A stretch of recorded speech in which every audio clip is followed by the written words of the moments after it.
No niin hei, se on Forehärä Freebanterissa terveydessä. Kuten puhuttiin, 3 boksia tuli joululahjaksi Discmaniaa. Nyt on Black Editionin vuoreen. Ja mikä... nyt on kaikista terkkoinen, eli Creator Boxi. Tästä on ollut meillä puhetta, että mitkä kiekot jos tulee, niin mitkä menee kummallekin. Laitas koodit piiloon. Joo, ne menee tonne. Tuo on heti putteri. Mä sanon P3X. Kyllä. Ja muuten Cannonballen P3X. nätti huklapin toi. Oh. Laitapa tohon niin. Laitetaan siihen. Ja me keskellä on just siellä sinne. Tuo on muuten midari. Mä tiedän, toi on veikkaan Razor Claw. Aika Razor Claw tai Glacier. Droppi. Droppi hei. Mä annan suoraan tän nyt sillä tavalla, että kun sun droppi on ollut hukassa jo pitkään, Kyllä. niin ole hyvä, se on sulle. Kiitos. Sä oot kaivettu droppi, Kyllä. niin mä en edes rupea siitä. Ei.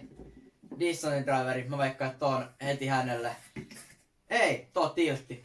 Eli tästä me ei oltu vielä sovittu, mutta kyllä pullaa ja saa, jos ei ole vielä sovittu sitä kiekkoa. Itse asiassa tilitistä oli vähän puhetta, että sä saat tilitin. Vähän, mutta mä olin eniten varannut Vanguardi ja hän oli varannut Cloudbreakerin. Tilitin saadaan sitä testaillaan sitten tähän keskenään. Kyllä. Tää on kans driveri. Katsotaan mikä tulee. Se on hänen. Se tuli hänelle. Cloudbreaker. Yes. Ja tää on itse asiassa tommonen kiva metafleikki. Oho, heitellään kaukasäätiminkin samaa pois. Mutta tää on kiva juttu. Nyt on muutama sellainen varma tunta kaivattu. Kyllä. Yes. Sieltä tuli myös mulle Vanguardi heti perässä. Ihan kiva värityskin kesälle ja talvelle, mut sitten vähän keveämmälle syksymälle ei ole niin kiva kuin tämmönen oranssi. Mut sillä värjätään kyllä. Sori. Ei mitään, hieno homma. Tulee hyvin läptyjä. Kermaa on tarjolla. Täältä tulee selkeästi taas midaria. En lähde arvottelemaan mikä. Glazeri. Ai Kyllä. että. Nyt katsotaan vähän mitä tuolta tulee. Muuten on kauniin näköinen glazeri.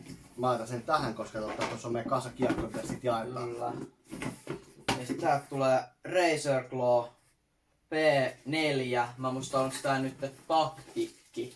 Vanhan Taktikin nimi. Taisi olla jo. Joo. Ja sitten on näitä velcroja. Nyt Sä on voit- valkoinen velcro. joo, Mä otan kyllä. täällä se ja saa mennä tonne. Katsotaan onko tuo alimmaisella. Ja ei joka lipun Ei alla oo, mitään. mutta täällä on tää Black Editionin pinssi, niin varmaan tää tulee sit mulle kun sä otit Odassa velcroa. joo. Kyllä.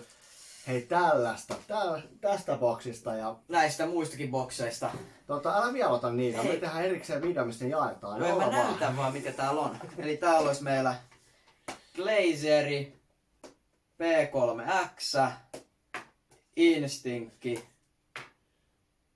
DD1 ja sitten P1. Ja nämä me seuraavassa videossa tsekataan miten nämä menee. Joo, lähtee kohta jakoon. Kannattaa katsoa, mitä niille käy. Kumpi No. meistä nämä saa? Aika hyvin on lähtynyt jakoon muuten. Mutta ei Kyllä. mitään. Hei, seuraava video pari ja sitten katsotaan vähän, miten jakautuu kiekko. Se on moro.